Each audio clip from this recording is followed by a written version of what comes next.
Hey, ladies and gentlemen, how are you? Good to see you. Everyone in the chat. Hope you're having a great Monday. Is it a great Monday here? Sort of, and I'll explain in a little bit.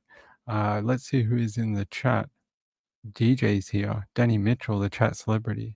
Anika, or Anika. Laurie is here. Hey, Laurie. Reby made it. Hey, Reby. Bees are alive. Marilyn Landers. Yep, another Maria. Beth B. Uh, DJ says, I hate Ping's cats. Every time I send him something, his response is, oh, yeah, my cats told me about that yesterday. Yeah, they're very naughty cats. They tend to do that. Uh, they are very in on the true crime news, unfortunately. Hey, LMS, how are you? Good to see you. Good to have you. Nancy is here. Hey, Nancy.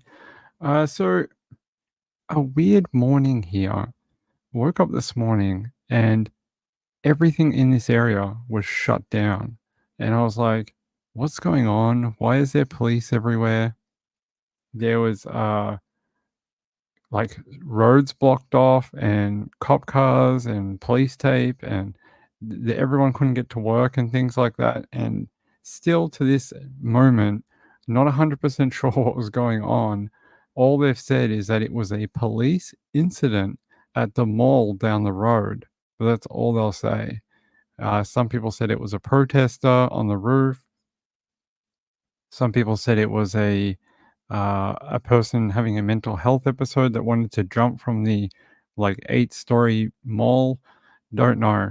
But all I know is they only just raised the lockdown in the area about an hour ago. About an hour ago, they released they'd actually blocked off a bunch of lanes on the highway as well. So I have no idea what was going on. And then I found out last night that a relative in Arizona was killed. So true crime in my life, apparently, was killed by a hit and run driver. And the driver didn't stop and is now outstanding. They don't know where that person is, and I haven't seen anything to say they even know what the car looks like. So I have no idea if they're gonna find him. I have no idea, but he hit one of our relatives and left the scene. He died at the scene, before police could even get there. So I have no idea anything else other than that. The news articles in Arizona don't say anything. And it's, yeah, concerning. I would like to know, like, what color is the car? What does it look like? But they haven't released anything yet. So that's right. They were going to go steal all the tuna from the shopping center. I want to play the video, but I'm trying to I'm tweaking it. I like the video, but I'm going to tweak it a little bit. The last bit, I think it has to be switched around. I think it makes more sense that way. And I've been trying to do it, but Canva's being a pain in the butt, and it keeps chopping out the wrong parts. So, but I think if you switched it the other way and then left the ending, that would work better and it would seem less sinister. Because if you do it the way that, if I play it the way that you made it, it'll be like I'm coming to kill someone. So I'm not sure that's the message we want to send. No giggling now. Okay. All right. I'll have to have a look at it. I only have the first one. I'll have to have a look in the Dropbox. All right. Let's see. Moonlight View says, I'm so sorry. Yeah, I know. It's not nice. It's not nice at all. I can show you. They haven't released a name. I'll show you the article. What is it called?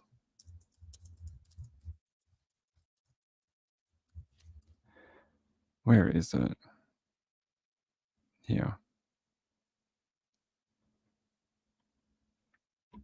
All right. Here. It says Phoenix police searching for driver after deadly hit and run. Phoenix police are searching for a hit and run driver after a pedestrian was killed Saturday evening. According to authorities, the collision happened near 39th Avenue and Van Buren Street just before 7 p.m. As officers arrived, they found a seriously injured man and he died at the scene. While the investigation is ongoing, police believe the vehicle that struck the man took off before police arrived. Authorities are working to determine if the driver may have been impaired. The area was shut down throughout the evening but later reopened. The victim's name and description of the suspect's vehicle haven't been released. This is very frustrating. I know the name, but I'm not going to give it out due to family reasons. But the description of the vehicle, if they have it, they should release it. What's frustrating for our family is there was another hit and run in another part of Arizona earlier that day. It was a woman and they already had like a massive press conference. They've released all the footage of the car they're looking for, the people they might want, and they've really been hammering it. Our relative that died has had one article, and it's really frustrating. And it would be nice to see some movement on this. Anything, a picture of the car, put pressure on them to hand themselves in. Apparently, the other one, the woman who died, they found the car after the public appeal. They found the car. They didn't find the driver, but they found the car.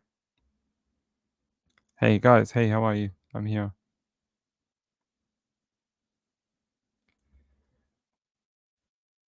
Yeah, it's very, very sad. It wasn't a young person. The relative was an older man, an older gentleman who was walking to the shops, is what our relatives in Arizona said. He was walking down to the supermarket to get food, and he was trying to cross the road, and the guy hit him. Guys, give me 1 second. Hold on.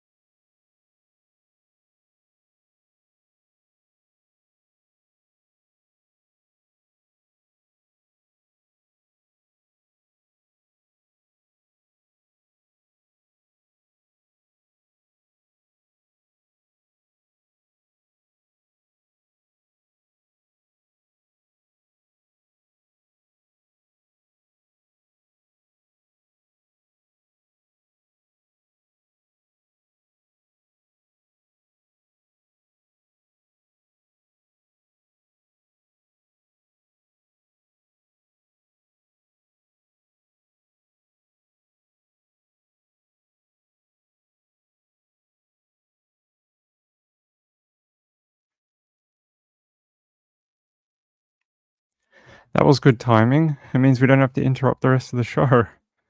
That was good. Hopefully there are traffic cameras. That's all I can hope for. A relative of ours was hit and run in a collision.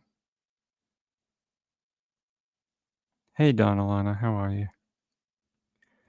Yeah, hopefully there's traffic cameras. Maybe they already know who it is, but as far as I know, since Saturday, they haven't released any other news articles or anything.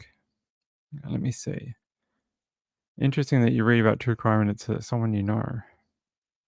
Oh, there's a video. What is this? Some weirdo on YouTube has made like some weird video that has nothing to do with it. It's like one of those weird. I'll show you here. Yeah, look, you know these weird ones that like have nothing to do with the actual story. Just before the evening's peak, a man's life was claimed by a hit and run near 39th Avenue and Van Buren Street. But like it's all stock images. Like it's not. Do you think it snows in Arizona like this? I don't think so, and I don't think it looks anything like this in Arizona. I don't think it looks like heavy snow and police wearing puffy jackets. I don't think that happens. So I don't know what this is like some weird stock image true crime channel where they just sort of like, are there lawyers? There's some sort of lawyer. What are they appealing for our family to get in touch to do a lawsuit?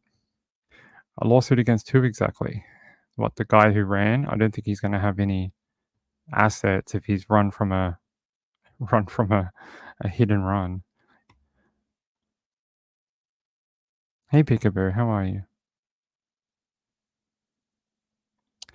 I hope so. All right.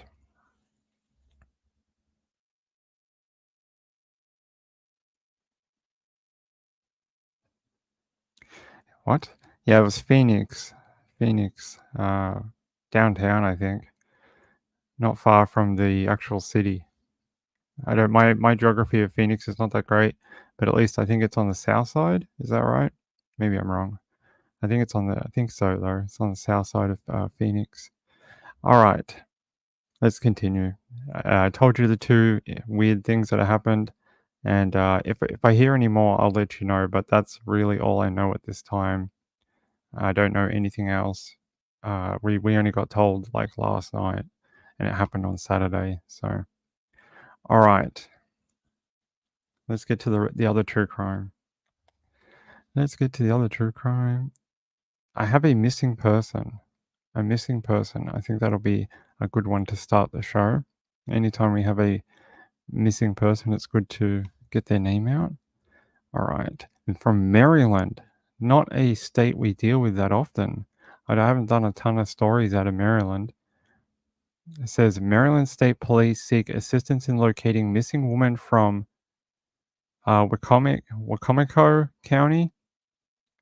They said they are appealing for information for Trisha Nicole Tyler, 29, was last seen on January 26, 2024 in Pittsville, Maryland. She is described as 5 feet 4 inches tall and weighing 128 pounds. She was last seen wearing a dark blue hooded sweatshirt and was seen carrying a tan backpack with orange strings. Tyler is known to frequent the areas around Salisbury South, Wawa convenience store, and local hotels in the Salisbury area. Anyone with information on Tyler's whereabouts is asked to contact Trooper First Class Matthew Honsinger at the Maryland State Police Salisbury Barrack. They have some weird names for their police. At 710-749-7101 or via email at matthewhonsinger at maryland.gov. Is that is there something more supposed to be there? It just says maryland.gov, but it has a dot after it. Let me see. It looks like they copy pasted and got it wrong. No, okay, it's just .gov.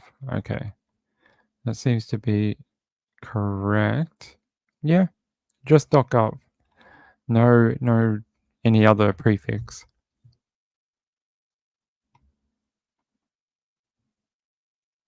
Yeah, no snow in South Phoenix. Yeah, I will keep you updated. Laura G says that's on Maryland's Eastern Shore. Eastern Shore, okay. Let me see. I actually don't know. I don't think I've ever read a story out of Pittsville, Maryland before. Where is it? It has a very small population. Its population is only 1,417 people, although that was about 10 years ago. Maybe more, maybe less. I don't know. It's a pretty small town. It only consists of 1.68 square miles. So it must be part of like a larger um like area, and it's probably just a small little suburb. I don't know what the main suburb would be though. Maybe Salisbury? Is that what it would be? Oh, it is included in the Salisbury, Maryland, Delaware Metropolitan Statistical Area. Okay. So it's part of the greater Salisbury area. Very, very small area though. Seems like a place that has quite a economic disadvantage. Median income for a household in the town was only $32,500, and the median the median income for a family was about 40 grand. Males had an income of 31,000 and females had one for about 20 grand. That's pretty low, right? It's pretty low for a area. It says the per capita income was $15,000. About 8.3% of families and 9.3% of the population live below the poverty line, including 9.7% of those aged under 18 and 8.2% of those aged 65 and over. So, yeah, it seems to have quite a socioeconomic disadvantage within the area.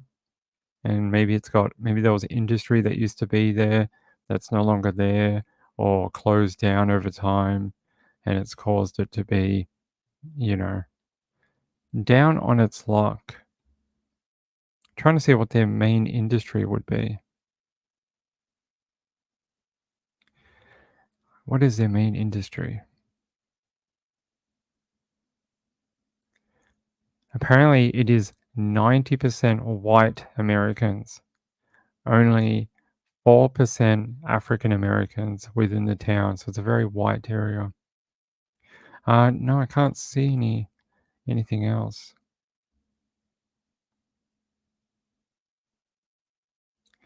Trying to see if we can find anything else on this woman. It's a very under underreported story. I can't really see a lot about her. Oh yeah, Eastern Shore Undercover did an article on it. So someone in Laura said it was part of the Eastern Shore. Yeah, Eastern Shore Undercover. Don't know what that is, but okay. It says, yeah, they made a public appeal for assistance in the ongoing search for a woman reported missing late last month in Wicomico County in Maryland. The woman in question, Trisha Nicole Tyler, age 29, was last sighted on January 26th.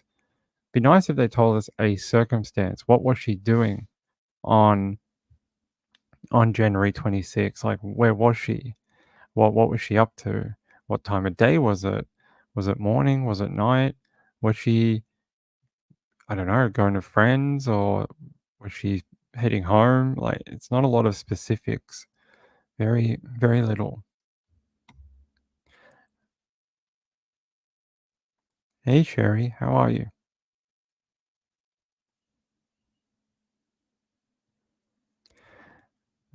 Makes a lot of sense, Laura.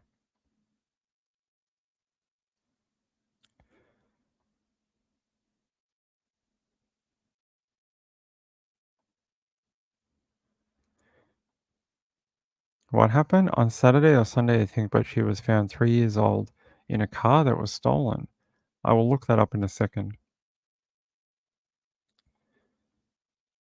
All right, guys, give me 1 second. I will try and get up more articles about her. It's interesting that these are the only two images they have of her, and they're very different. This is very like lounging at home, and this almost looks like she's going out somewhere in the cold.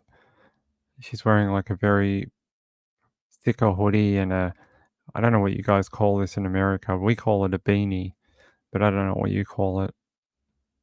And this looks like she's just hanging out at home with a snuggie or like a one of those giant blanket hoodies. So she's just relaxing. But it's anytime you get missing person cases with very little specifics, they always like irk my you know senses because it just how do you not know more about someone? That's what I always wonder.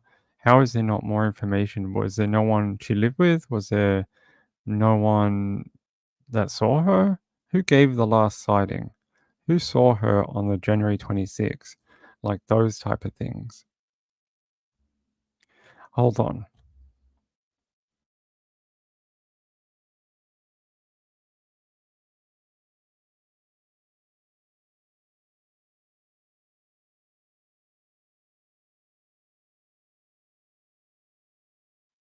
Needed some water. It's so hot here today. It's really hot. It's like 30 degrees. What is it right now? It's only 25. But tomorrow is supposed to be like last week where we had all the fires and things like that. All right, let's get on this.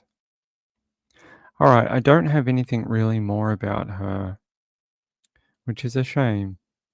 But if you've seen her, call her into the number that I said before. That would be handy. It just, when we get these missing person cases and there's no like no family, no friends that come out, it's like what kind of life did this person live? Hold on. Let me check something.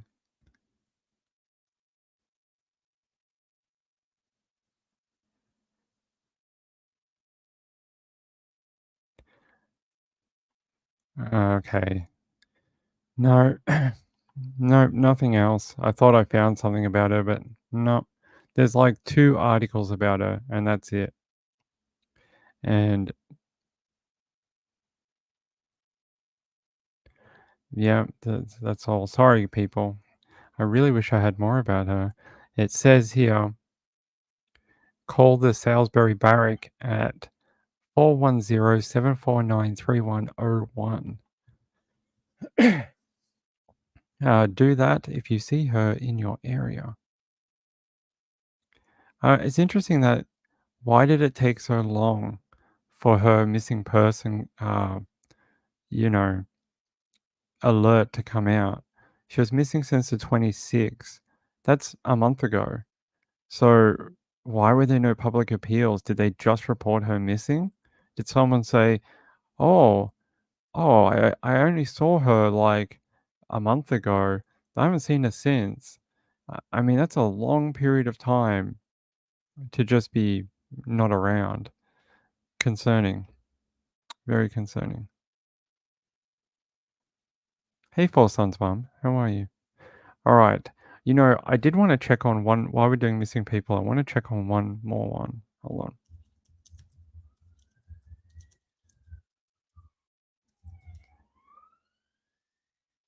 I wanted to just check on Zoe Penrod while we're doing missing people before we move on to the other stories. There is no update for Zoe Penrod. Still nothing. Ah, that's weird.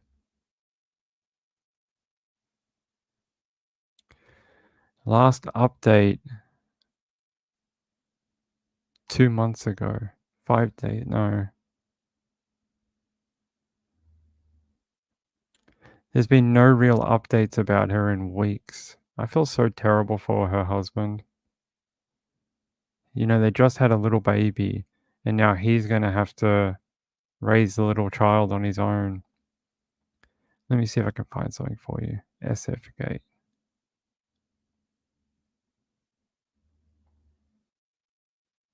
Come on, website. All right. If you guys remember this one, Zoe Penrod, NorCal, or North Carolina, North California.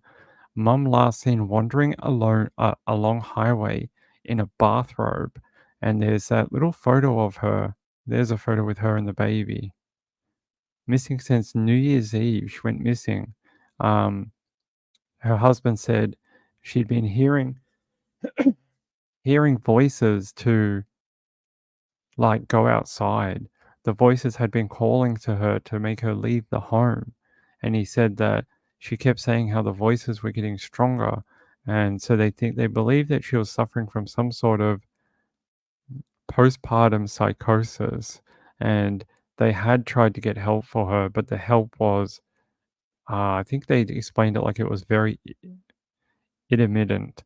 It didn't, it worked a little bit, it didn't other times. She didn't stick to the appointments or you know, it sort of just didn't come together for her. And that was the last photo seen of her. I was really hoping when I searched this, there was going to be a big update that they somehow found her, they've got her to a hospital, and she's getting better or something. but nothing. There has not been a single update in over a month. Do you think she's still alive out there? 2 months in the wilderness? This area is so forested too. We had a look at it. It's just like California, like redwood forest in every direction. There is apparently wild animals in this area too, like ones that will hurt humans. So very, very concerning. That's probably the nicest photo I've seen of her, with her holding the little kid. They still apparently they've spent days searching for her off Highway 254, the Avenue of the Giants. I think that means the trees.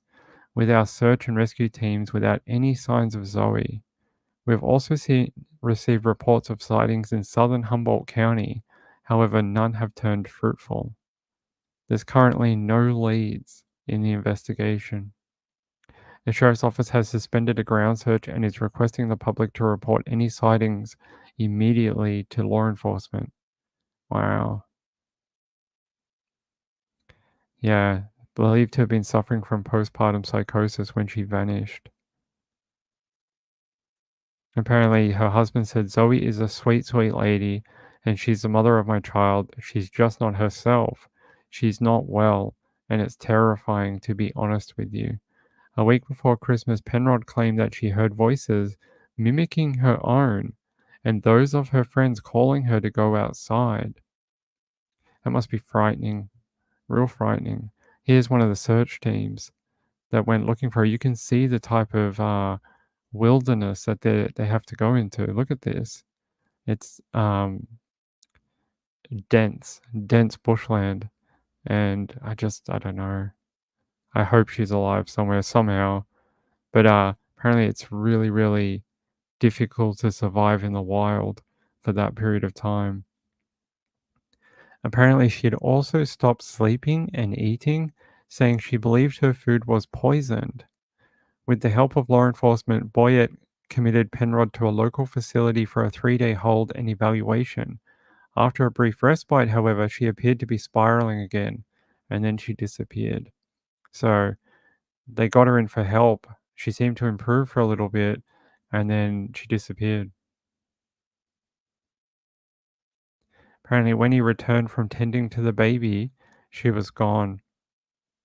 He went to go deal with the little baby, and in that period of time, she made a run for it out of the house.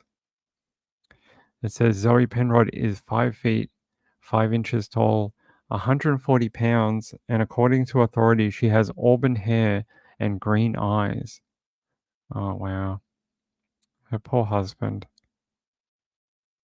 I don't even know how you deal with that. I really don't. Yeah, I've heard about it. The giant redwood trees, they're pretty cool. Hey, Diane. Or Diana, sorry.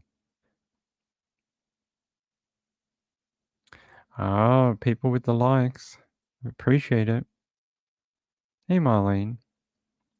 It is heartbreaking because it's like they tried to get her help and it didn't work. It's like they tried to do all the right things and it just didn't help. And that is true. At least she didn't take the baby with her. At least we're not looking for a mum and the baby. That is true. And that would have been one of the easiest things to see happen too. But at least the baby is still alive. But be nice to have its mum back, right? Mum needs to come home.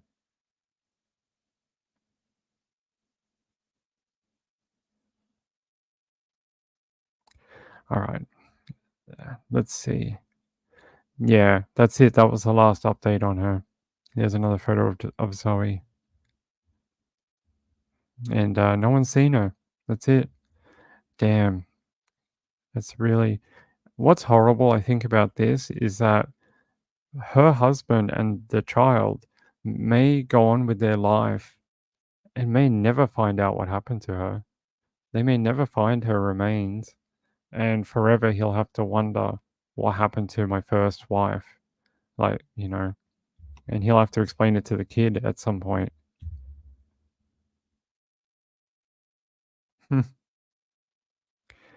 Sherry said, ping those birds the other night drove me batty. Yeah, they were they were pretty annoying. All right, let's get on. We have other stories to do tonight, so I just wanted to check up on that since we were doing a missing person called Trisha Nicole Tyler from Maryland. But let's get on to the big stories. I'm guessing everyone in the chat saw the military guy in front of the embassy. I'm not going to show that video, but all I can say is what a brutal display. An absolute horrible display of uh, defiance, or I don't know. But I saw the video pop up on Twitter yesterday and I thought to myself, what drives a man to do that? To set himself on fire in front of the embassy and make that kind of stand, because I mean, it must have been so painful. You could hear him clenching his like hands and trying to keep speaking, and then eventually he fell over. You didn't see it? None of you have seen this? Oh wow, I thought everyone would have seen it. I can show you, but I'm not going to show you the video.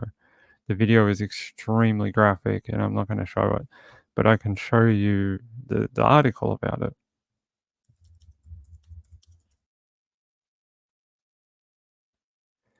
Let me find a good article for it. Here.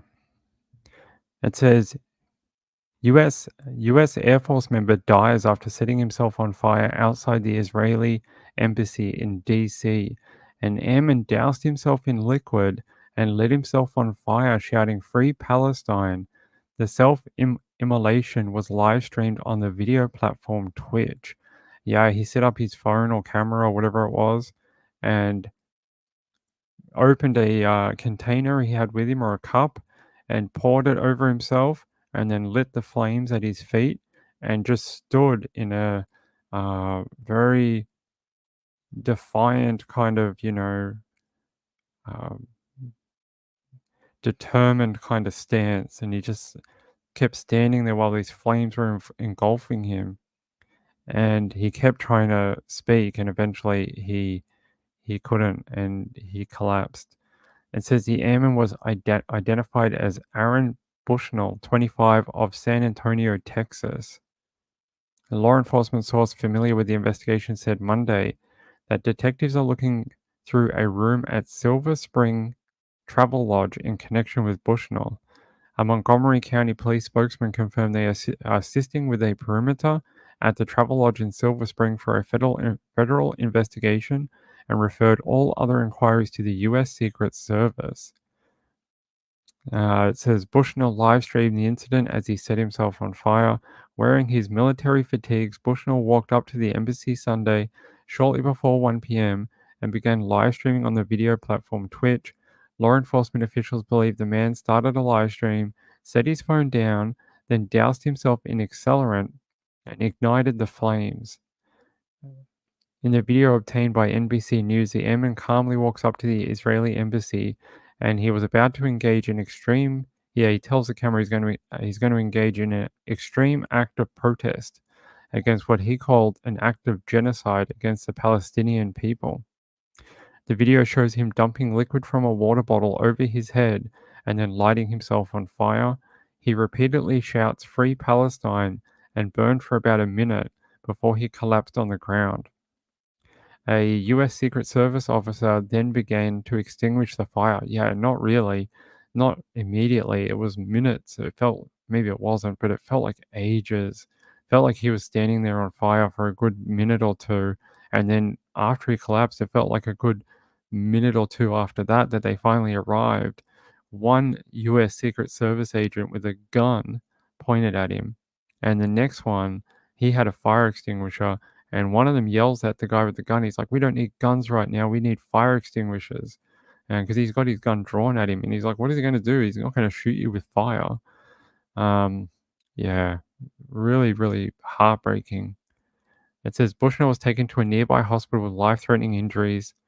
They confirmed Monday that the airman succumbed to his injuries and died. Yeah, really, really horrible. It was all over Twitter, yesterday, but, I don't wanna show it to you guys, it's brutal. One of the worst things I've seen on Twitter. Hey, Lula. Oh, thank you for your service. What a crazy way to go. It is. Ah, you read the scroll about it off the news channel? I'm not sure. I heard on Twitter that he was gonna be deployed and that it was maybe something to do with he didn't want to go and be deployed to that region because he didn't wanna keep committing whatever in that region, and it was against his morals or something, but I'm not 100% sure.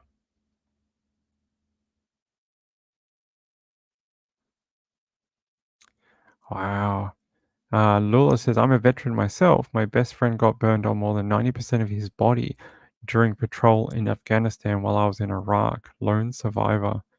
Oh man, that I can't think of anything worse to be happen to you. Like it's so awful.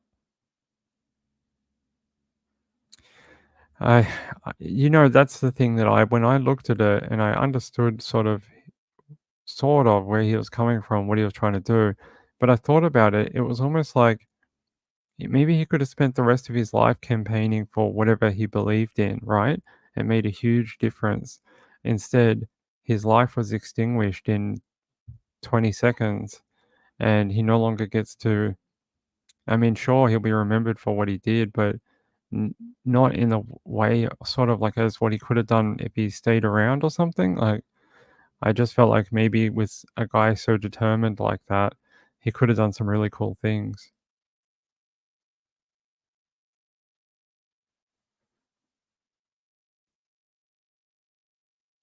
Oh, Laura, thank you. That's interesting. I'll have a look into that after.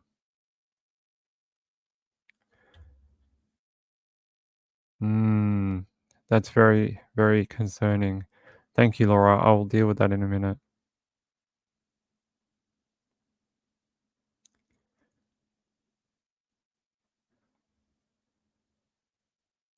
You'd think so, Laurie, right? You'd think they would be. I know. I just think such a young man. It says in his I don't know if he had kids or anything, but really was a awful way to go. And I just don't know, like, what will end up happening is, and it's awful, but his death will become politicized, and whatever he was trying to accomplish will be lost in the background. And it's so unfortunate because I feel like, you know, he had something he wanted to do in life, right? So, hey, insightful one. Beth B says, too bad he could not think of a way to help those. He's just crazy, I think. Yeah, I it's a shame. Like I said, maybe if he'd stuck around, he would have had a life of helping whoever he felt like needed help. And but I guess this was his final stand, his grand action, and it was his choice, and he did it. And there you go. He took a stand for what he believed in, and I guess we have to. Um, I mean, I can't imagine what his parents feel. I don't even know if they knew. I know that they commented that they want people to share that video, but they want people to share it blurred. They don't want it shared in its original form.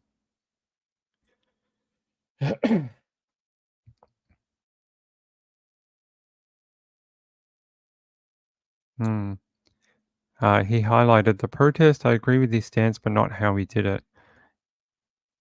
Yeah, I mean, I don't think I've ever seen someone lit on fire before, and it just seems so painful. So painful. I mean, there was one point when he was trying to continue speaking and he kept stomping the ground, trying to will himself to continue to speak. And eventually the fire consumed him and he fell over and he could no longer stand.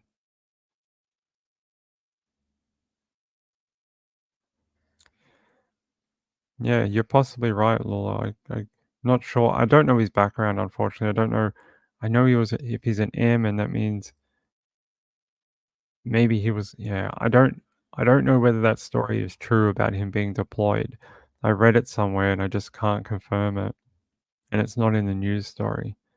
But I get it. If you really don't want to go in deployment and you're really against it, there's been others. I'm pretty sure, weren't there people that didn't want to get deployed to uh, Afghanistan? And they also did stuff like go AWOL, uh, do other kinds of things to try and get out of it. I'm pretty sure I remember that happening back in the early 2000s. Yeah, I don't see anything here that says anything about his deployment. It just says here, if you or someone you know is in crisis, call or text 988 to reach the S&C Lifeline, or chat live at 988lifeline.org. So they want to make that known, and I think that's a good idea. Yeah. Wait, let's see if this has it here. No, I don't want to. This is 20 minutes long. Yeah, sorry. I thought everyone had seen that on the news. A complete house fire. That would be very horrible. So someone actually put a video of this guy and the monk in Vietnam together on Twitter, and I saw that video of them both. All right, let's get back to true crime. Let's get back to true crime.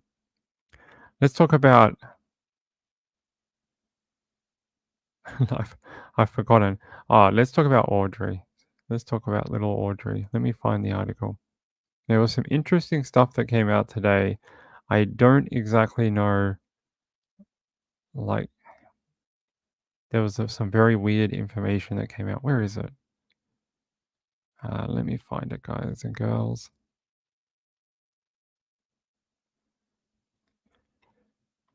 Here.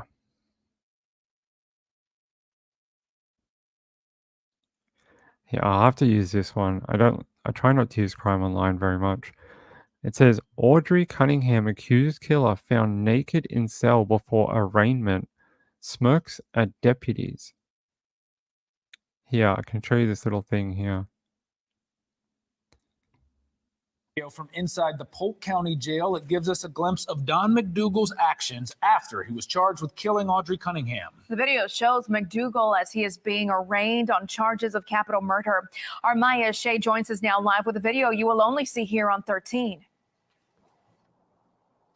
That's right. The video actually in the event, the arraignment happened on Wednesday, but we were just given the video as of today. It was made available today. And what's shocking, as you will see in the video, I think is really McDougall's demeanor. He seemed to be laughing at points. And what's also shocking is he's not clothed. He actually faces arraignment wearing nothing more than a blanket wrapped around his waist.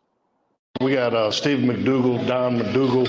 We're going to get them out to get arraigned. As Polk County Sheriff's deputies opened the cell door, they were clearly shocked that Don McDougall, charged with the brutal murder of 11-year-old Audrii Cunningham, had taken off all his clothes.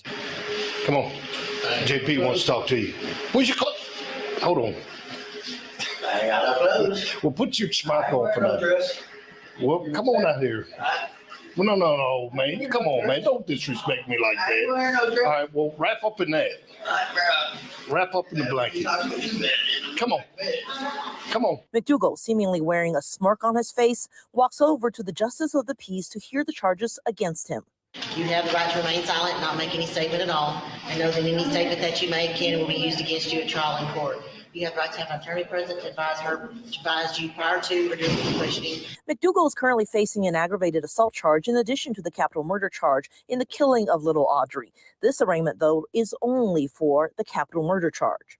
You have the right to terminate any interview at any time, and you have the right to examine your trial if you're accused of a felony. Do you understand your rights, Mr. McDougall? Yep. Okay. Do you want a court-appointed attorney or you're going to hire your own? Nope. Which one? I'll be an attorney. You're going to hire your own? Yep.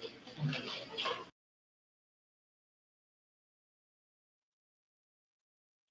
So he's going to hire his own attorney, is he? The man who has no money, has been in jail on and off for the last 20 years, is somehow going to hire his own attorney to fight a capital death trial.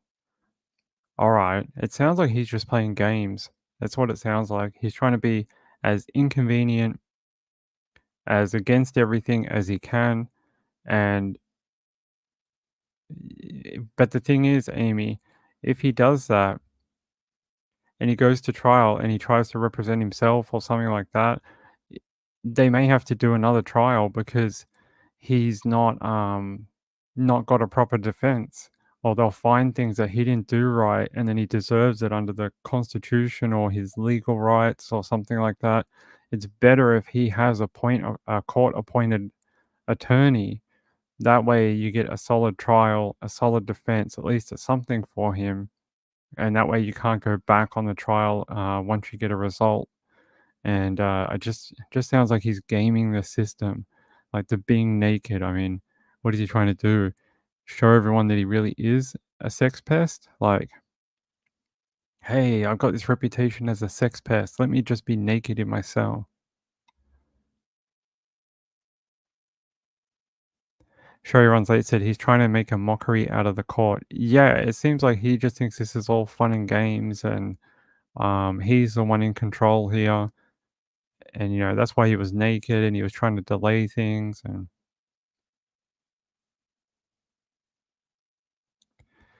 well, yeah, the man that represents himself has a fool for an attorney. Exactly.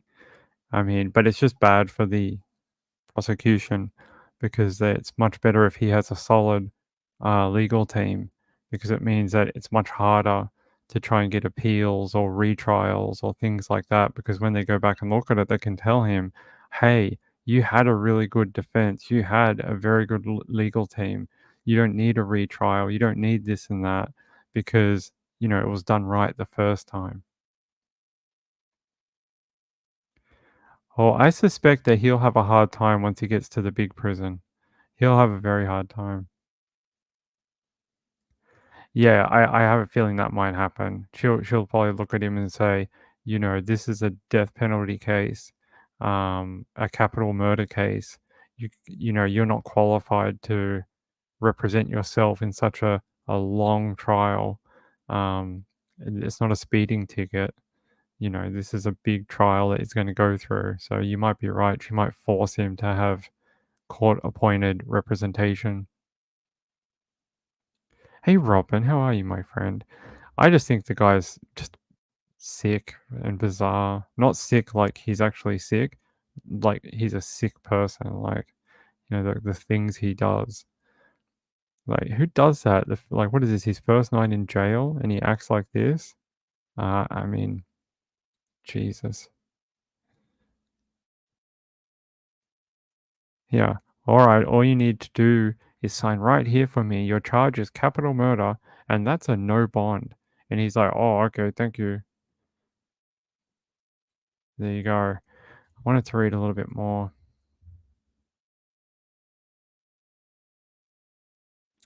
Is there anything more?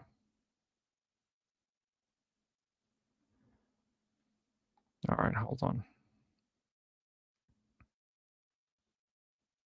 Let me pause this. It says disturbing video from inside Polk County Jail offers a glimpse of Don Stephen McDougall's actions after authorities charge him with Audrii Cunningham's murder.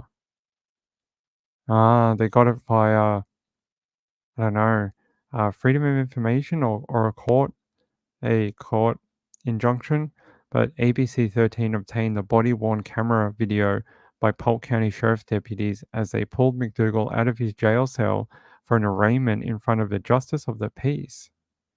His arraignment was Wednesday, February 21st. In a 2-minute long video, the most striking element is that he's not wearing any clothing. Is there any prison or jail rules about that? Like, can you be naked in your jail cell? Like, for not just getting changed, can you just do that? I don't know. I don't know if there's a rule against it or... I'll have to have a look. Can you? Is there? Because sometimes they'll charge you with things, like they'll give you other charges for breaking the rules. Let's see.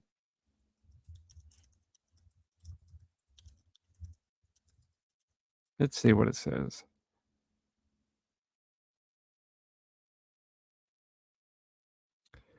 Are there any laws?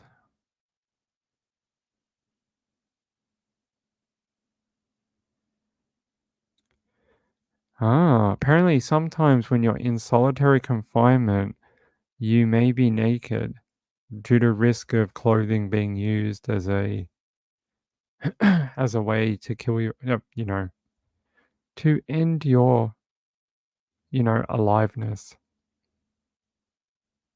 That's interesting. I didn't. Normally they have the schmuck, right? That turtle thing. So he wasn't wearing that either. Yeah, Linda in Texas says, "Where's his underwear?" He said he will get his own attorney. Yeah, I know. He has no money. He lives in a trailer, and somehow he's going to afford an attorney for a capital murder case. Okay. Yeah, it won't work. He's not insane. He's just evil and psycho. He's been around this block more than a few times, according to his record. So he knows how it goes when you're in jail, and he knows what you probably can do, what you can't do. So I think he has a fairly good idea.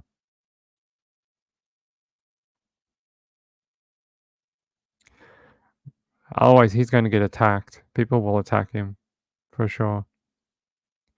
Moonlight View says, I'm shocked they didn't dress him. Very unusual. I think if he was going to the court, like to actually go in front of a judge, they probably would have forced him to put on clothes. But because he only had to walk to the counter and then just like answer 3 things and go back to the cell, they probably just didn't bother. But if he had to go to the big courthouse, they probably would have made him.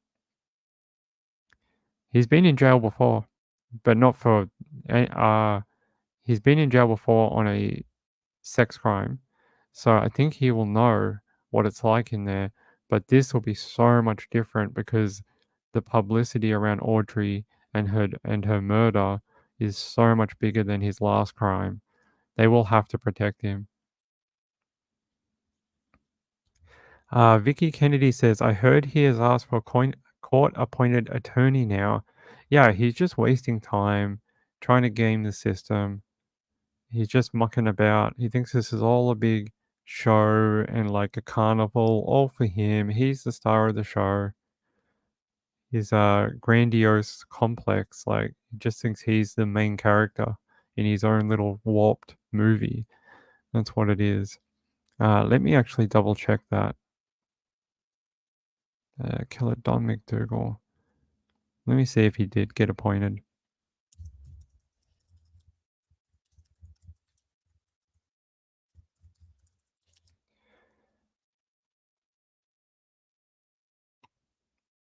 Uh, 3 days ago, 5 days ago.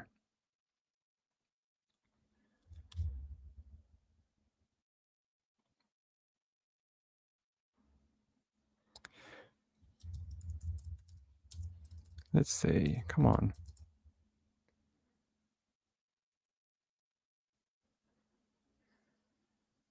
I don't see anything, but you might be right. It's probably on one of the television stations. Actually, this is interesting. The other week we asked why wasn't he on the sex offender register for his first crime? And there's an article here from KHOU that says victim advocates hope Audrii Cunningham's death will enact change in Texas law. In 2007, Don Stephen McDougall was convicted of enticing a child with intent. This is an offense. Texas doesn't require those convicted to register as a sex offender. That's interesting. That should be. It says victim advocates are calling for change after 11-year-old Audrii Cunningham of Livingston was found dead in the Trinity River under US 59, nearly 6 days after she was reported missing. The man charged with capital murder in connection with her death, Don Stephen McDougall, is friends with the family and lived in a camper behind the home where Audrii lived with several of her family members. When Audrey's body was found, McDougall was already in jail on an unrelated aggravated assault charge. McDougall is an ex-con with a rap sheet that dates back to 2001. He's been arrested in Harris, Montgomery, and Liberty counties numerous times over the last 2 decades, and we actually did read out all his previous history at one point. In 2007, McDougall was convicted of enticing a child with intent out of Brazoria County. This is an offense the state of Texas doesn't require those convicted to register as a sex offender. Lawmakers and activists say it's unfortunate we have to keep naming laws in honor of children killed to protect other children, but they are hopeful Audrey's case will enact much needed change. Yeah, there's literally like 50 laws across America that are like Johnny's Law and Maddie's Law, and I'm sure there's going to be one called Audrey's Law, and it'll probably be that anyone registered with any child sex offense will have to be on the register. Yeah, there's millions of them, and that is so sad that each one of those we are names hearing is a from the child. family of a Hey, man who was killed at a Houston mental health hospital last week. We're told Cowrie where's that Alala coming was from? only at that treatment facility for 10 hours before he died. One man Right. is already in custody and charged with the murder, but family says the time. I hate when it does that. Yeah, it's a shame that all those names, they're all little kids who didn't make it to adulthood, you know, and there's a couple of adult laws too, but a lot of them are children. And you go, what would have changed if McDougall was on the register? Would they have picked up on it? Would they have not allowed him to be anywhere near Audrey? It's hard to know, and I don't think we know what the parents knew of him either, do we? I haven't seen anything. Linda says he wants all the attention he can get. He's been in prison in Texas before, not his first rodeo. Yeah, I agree. He's done this before. Sharon says, my brother-in-law is a lawyer, and we were talking about this tonight and how sick people are.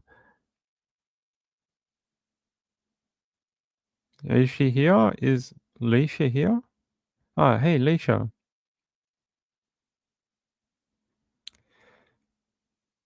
Oh, okay. Thank you. I appreciate it. Leisha says, hi, Ping and everyone. Update on my lolly. She's coming home tomorrow. I sent you a very short video update of me and Lily at the vet today. Okay. Okie dokie. As soon as I get it, I can play it. But it's great to hear that she's coming home and that you're going to be able to keep her alive. I know you said she had really bad lung issues. Jojo says he's doing it so they will give him medication faster. They won't give him anything for months if he behaves. He knows that. Could be. He's been in there before.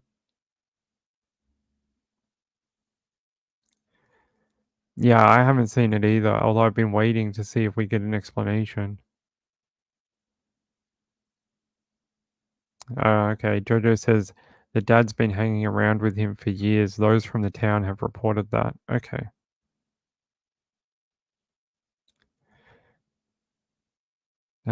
Ping, were you planning to talk about the guy who, along with his mother, starved and abused his brother?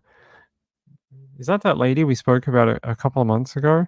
The one who made the brother take, she made the brother basically dish out a lot of the punishment and things like that. Can't remember her name though. If someone knows it, we can look it up. I can't remember what her bloody name is. But if that's the right one, yeah, I remember. I forgot that her sentencing was coming up. I know that she was found guilty, but let me see if it's on my list here.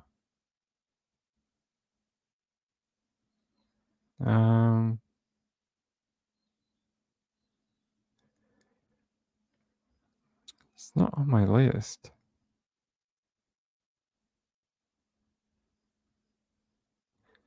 No, I don't see it. If you have the name, put it in the chat and then I'll look it up. But I do have something out of Texas from KTRK. Surveillance video shows suspect in home invasion that killed father in front of family. how awful. It came out of. It says police are looking for 3 suspects who allegedly broke into a man's home in southwest Houston and shot him to death in front of his wife and 2 kids Sunday morning. The deadly invasion happened in the 5300 block of Castle Creek Lane. Officials said around 2:30 a.m. the suspects forced their way inside the home through a side door near the driveway, causing a commotion that caught the man's attention. It did not appear that anything had been stolen. The victim reportedly told his wife to get down in their bedroom for cover before he stood up and was shot by one of the suspects. A young woman identified as the victim's stepdaughter spoke to ABC 13 off camera. Per the family's wishes, they've asked us not to identify the victim due to family members in Cuba who have not been identified of his death.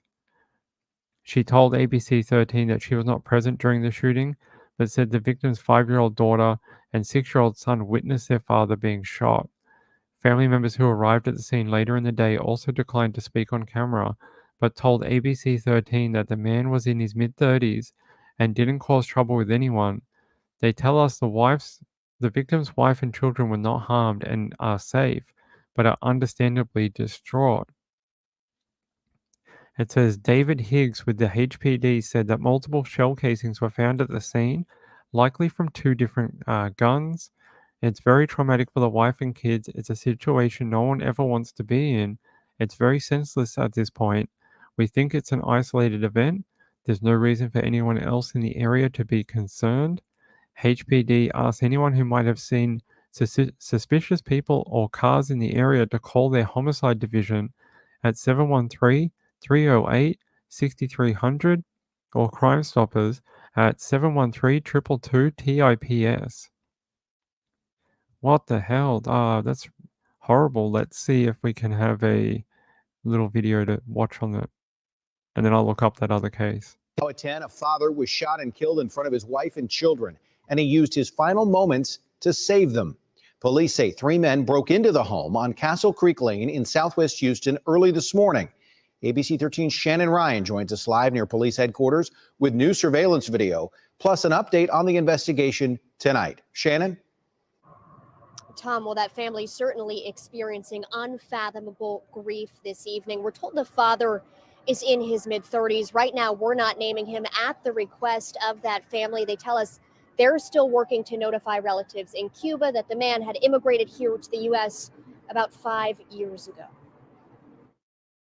The kids saw everything, she tells us. This woman, who asked to remain anonymous, says 3 people in masks wearing black broke into a relative's home, executing him in front of his wife, 5-year-old son with autism, and 6-year-old daughter.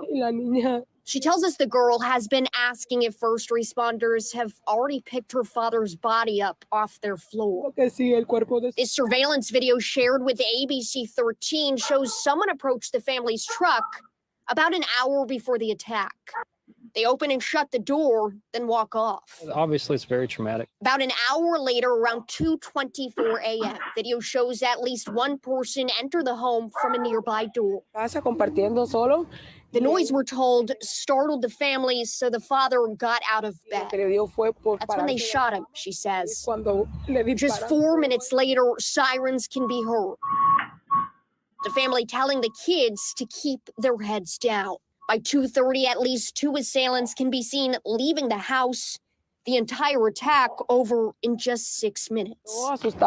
You are left stunned, the woman telling us, when this happens to someone who doesn't hurt anybody. A good father, a good son, a good brother. And that surveillance video is certainly very helpful to the police investigation. Still, they are looking for additional video this evening. If you saw anything, if you have any of that video, police asking you contact them this evening. Live at Houston Police Headquarters, Shannon Ryan, ABC 13 Eyewitness News. Wow, how traumatic. The fact that you can see them sneak out, you almost have to think it was targeted, right? Someone they know, someone had it out for that guy. I don't think this is like a random burglary gone wrong. It doesn't seem like that because nothing was taken. They killed him and left. It's not like they killed him and shot everyone else or kept firing. It's like as soon as they shot him, oh, we're out of here. 6 minutes. That's all it took was to take this man's life. And it was all caught on camera too, from a Ring doorbell. So the police are looking for 3 suspects who broke into the man's home in southwest Houston and shot him to death in front of his wife and 2 kids. Horrible. Horrible. I think we'll hear more about this. I don't think people just come to your house for no reason and shoot you. I don't think that tends to happen unless it's like a burglary or something like that and it goes, goes wrong. This seems like they were looking for him. And even though that whenever someone's shot like this in a targeted killing, someone always comes out and says, oh, they never had a problem with anyone. They were the friendliest person in the world. They always paid their debts. They never borrowed money off people. And I mean, I'm not blaming the victim. I'm just saying it just always seems to be that way. And then we find out later there was some reason why these people wanted to shoot them. Who knows what it is? It could be a million different reasons, and he shouldn't be dead, but there's some reason they came to that home. I don't know what it is. I'm sure we'll find out.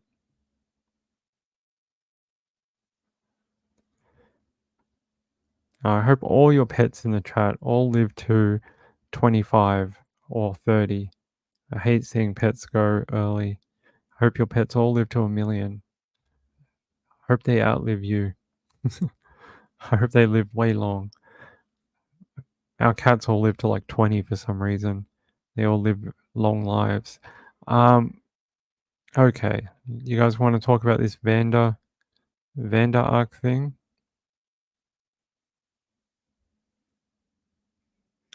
Hold on. Let me grab it. I did have it up. We can get rid of that one. That one.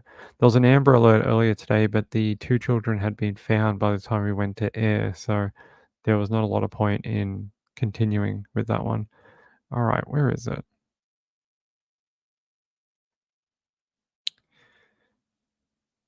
Apparently my webpage has all disappeared. Timothy Ferguson. All right, here we go. It says, man who helped mum torture and starve disabled brother to death begs for mercy as he's sentenced.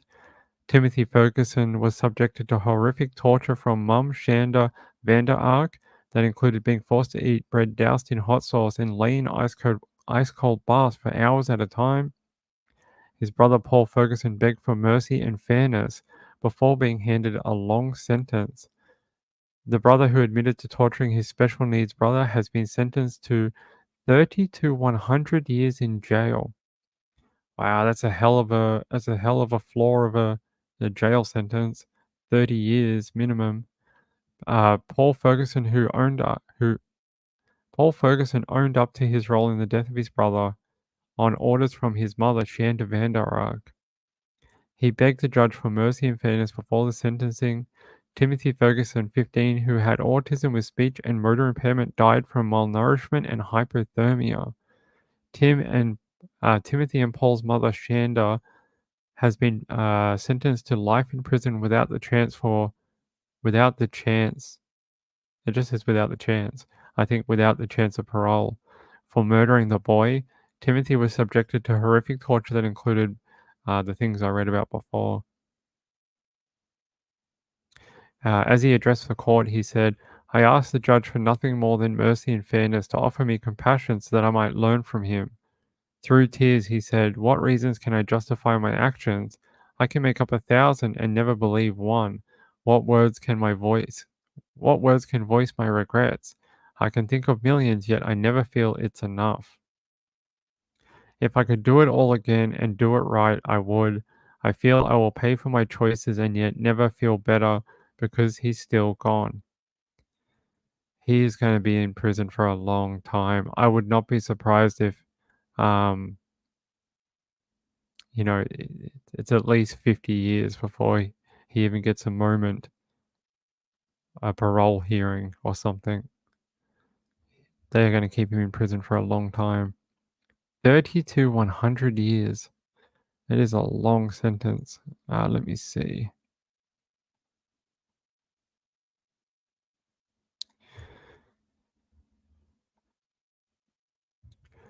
It says son sentenced to 30 to 100 years for deaf special needs brother. What's the... Apparently, Paul faced a potential sentencing of up to life in prison, but the sentencing guidelines call for a term of 9 to 15 years. However, the judge's discretion was that this case was so serious that it called for him to be sentenced to 30 to 100 years. As part of a plea deal with the county's prosecuting office, Paul testified against his mother at her trial in December. So he even worked for the state, and they still slapped him with 30 to 100 years. I think he thought he might have got something like 9 to 15, and he'd be out still as a young man. But the judge went above and beyond due to the severity of the torture, neglect, and death of that little boy. I don't know what you think in chat. I know there were some people who thought he was under the control of his mum for a lot of it, and she was really the puppet master. And due to the kid's ages, the son's age, maybe he shouldn't have been held as accountable, but I don't know.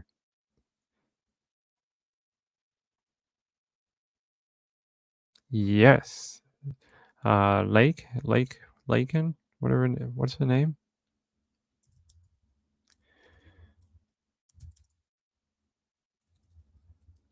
Why can't I spell today? Laken Riley. We've spoken about Laken before. We did Laken the other night, but I don't have anything really new about her. Just that there's questions about the person who killed Laken. There's questions about his immigration status. That's all I can really see. It just says questions remain in investigation of death of Augusta University student found on UGA campus. It says Augusta University junior Laken Riley, 22, was found dead on Thursday near a lake on UGA's campus after jogging nearby. The suspect, Jose Ibarra, 26, of Athens, was charged in Riley's killing with felony murder, false imprisonment, kidnapping, and concealing the death of another, and was denied bond Saturday morning. There's a photo of Laken. Authorities say there is no evidence Ibarra previously knew the victim and was not a student at UGA. U.S. Immigration and Customs Enforcement, which is ICE, confirmed yesterday Ibarra is a Venezuelan migrant who is not a U.S. citizen. His brother Diego, 29, is in custody on federal charges of possessing a fraudulent green card and faces up to a decade in prison, according to the U.S. Attorney's Office. Both brothers are undocumented. The immigration status of the suspect prompted requests from Georgia Governor Brian Kemp to President Joe Biden demanding information related to Riley's death as he criticized Biden's immigration policies. Okay, we're not going to do that here. We don't do immigration policies on this channel. Riley's family announced a funeral service would be held for the late nursing student this Friday. Riley's Alpha Chi Omega sorority at UGA, where she attended college until the spring of 2023, will host a vigil Monday in remembrance of the victim and another UGA student who died on campus last week. Oh, that's nice. They set up a GoFundMe, which has already reached more than $100,000 in donations by Sunday afternoon. All proceeds going towards starting the Laken Hope Riley Foundation, which will be used to drive homicide awareness and safety for women. That's a great cause. It says suspect was arrested in 2022 after unlawfully entering the U.S. The suspect in Riley's killing was arrested in 2022 after entering the United States illegally, according to a statement from ICE. He was paroled and released for further processing. New York City police also arrested him last September and charged him with acting in a manner to injure a child less than 17 and a motor vehicle license violation. The NYPD released him before a detainer could be issued. So he's got around the US. He's been in a bunch of different places, and somehow he ended up on the campus where Riley was, Laken Riley, and killed her.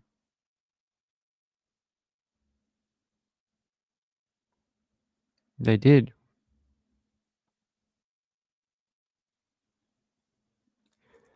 Ah, interesting. Thank you, Marlene.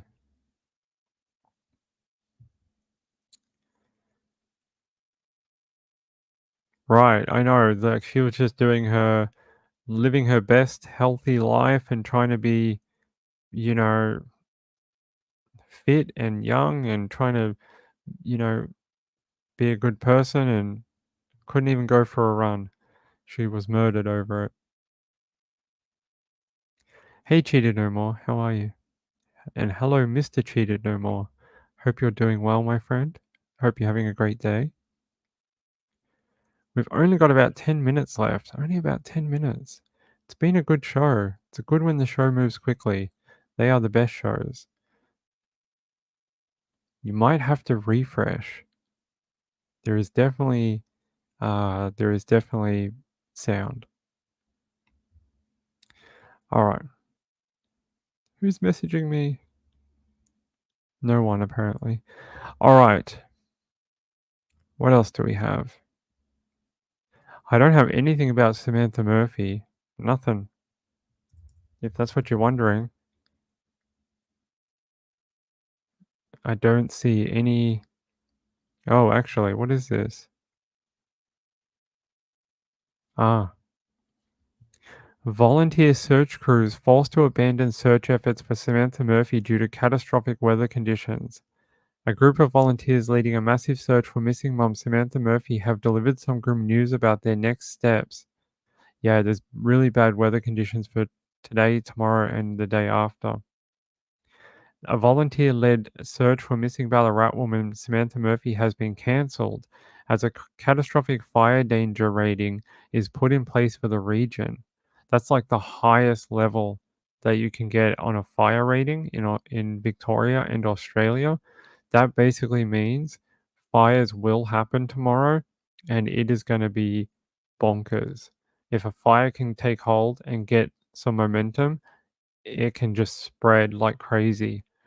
They brought in the catastrophic warning after the Black Saturday bushfires to demonstrate a much higher risk level, because there was a lot of criticism that Black Friday was just high.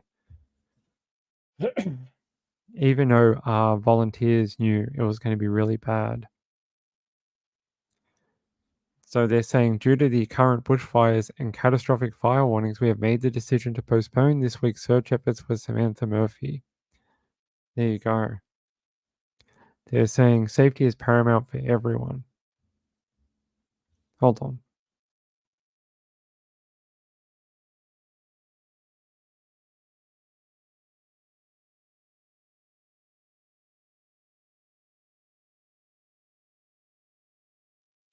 It's so hot here. My voice keeps drying out.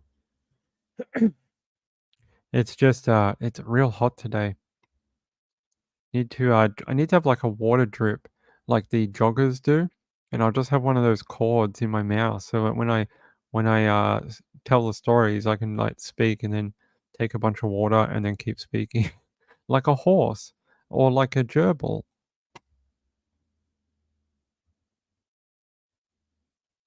She can't hear. Oh, I don't know why you don't have sound. No idea. The sound is working. All right. We have to start wrapping up. Do I have anything else? I don't really have anything about the... Let me see. I don't really have anything about the boys, the two guys, the couple in Sydney. I don't have much. They're still looking for the bodies. If you are keeping track at home, They still haven't found the bodies of Jesse and Luke. They still don't know. And they're saying, here, what does this say? Detectives have swooped in on a new location in the hunt for the bodies of TV presenter Jesse and his flight attendant boyfriend Luke, as police investigate possible traces of blood at a separate site south of Sydney. No further details are available yet, but it followed an intense search at nearby Grays Point Oval in Sutherland after traces of blood were found in bushland there. The location is believed to be close to the Lamar Condon childhood home on the waterfront at Dents Creek, which was sold in 2021. However, it is believed the main search is now at the Royal National Park as detectives scour the area for clues. Yeah, they still haven't found the bodies of either of them.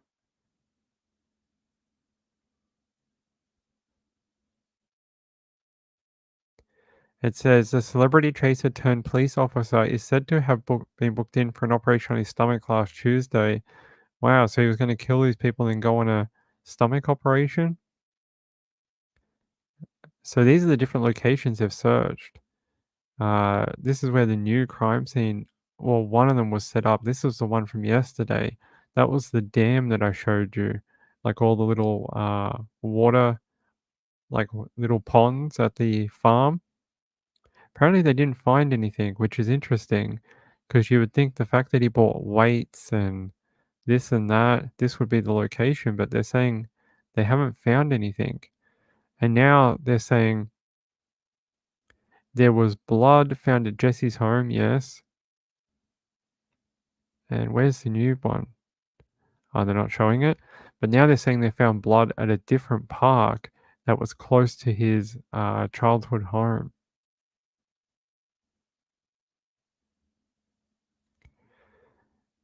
Yeah, and he even apparently this is a killer here. He got a ex-cop involved in the after he murdered the two guys. He called in a friend, a female who was also an ex-police officer, to help him. Here she is, right there. Apparently, she drove around in the van with him. I don't know if she knew there was bodies in the back of the van, but it's a big favor to call in to get involved in a double homicide. So, New South Wales police this week look a little weird. Yeah, yes, that's right. There was a text message that came out of it's Mr. Barr drafting a text message to Lamar Condon telling the senior constable he had overstepped the boundaries of their friendship and that they should no longer see each other. And it says at the end of that message, I would appreciate if you could refrain from contacting me.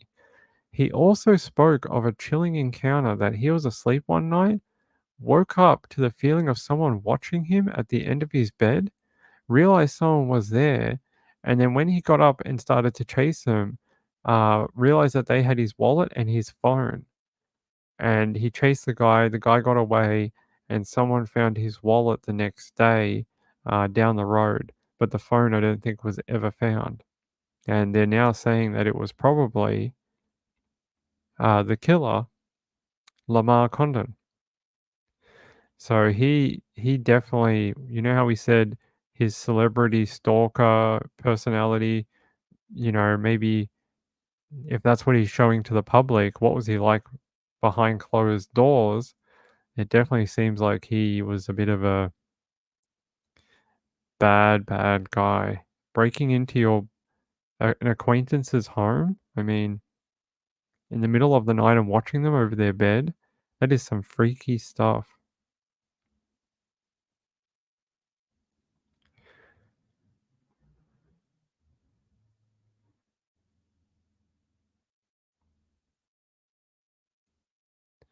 All right, I can show you. Wait, which one? The new one or the old one? Which one? The first one or the second one? You have to tell me. Hold on, I'll download the new one. Where is it?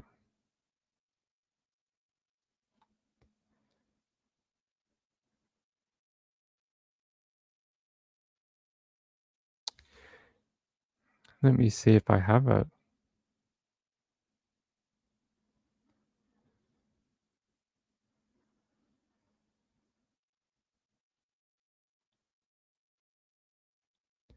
I can only see one in the Dropbox.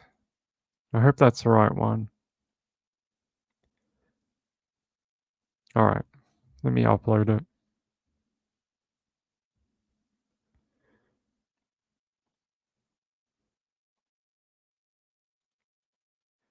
Alright, it'll take a second and then we can watch it.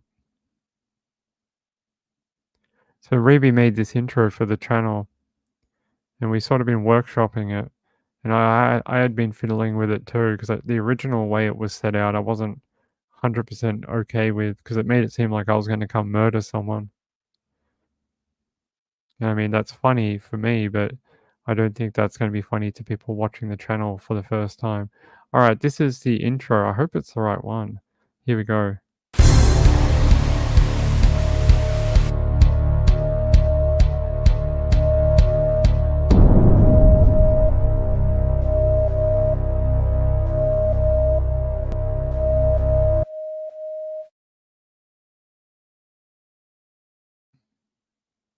There you go.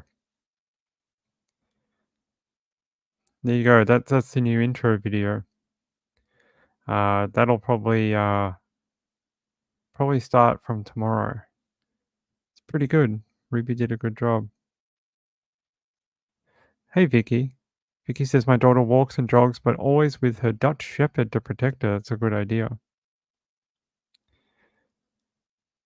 Marlene says, I think it's important to remember that millions of women jog every day and are not attacked. I'm always careful when I'm out alone, but refuse to live in fear. It's a good point too. It's a good point. I just think everyone should just be aware of their surroundings anytime they're out and about, women or men. Trigger warning. I don't think it needs a trigger warning. It's all right though. If you want to give a trigger warning. Oh, everyone likes it? Okay. Well, that'll be the new... Well, I'm going to add to it. We're going to put a countdown on... Probably before it, I'm going to do a 10 or 15 second countdown to that video. So I'll do that this afternoon and then splice them together. Because it's too short. It's only 17 seconds. Oh, shoot. We got to get out of here. All right, guys. I love you all. Have fun if you're going to go over to Trisha's. I want to thank Vicky for her donation and Sienna from yesterday. You guys are amazing. Thank you very, very much. Thank you. I don't know if we'll do a late show today. There's just not enough stuff to really talk about unless we get some breaking news, and then I will. Other than that, I will see you tomorrow night at 9 p.m. Eastern for another Nights with Ping. I really appreciate everyone being here. All the new subs. We're almost at 700. We're gonna get there. If you haven't subscribed, please subscribe. And I'll be back. I'll be back tomorrow night with more true crime, breaking news, other things, weird stories. Hey Kim, thanks for being here. I appreciate it. And then yeah, stay safe out there. I'll see you tomorrow night. Bye everyone. See you later. Thanks Moonlight View and Reby for your help. Peace out. See you later.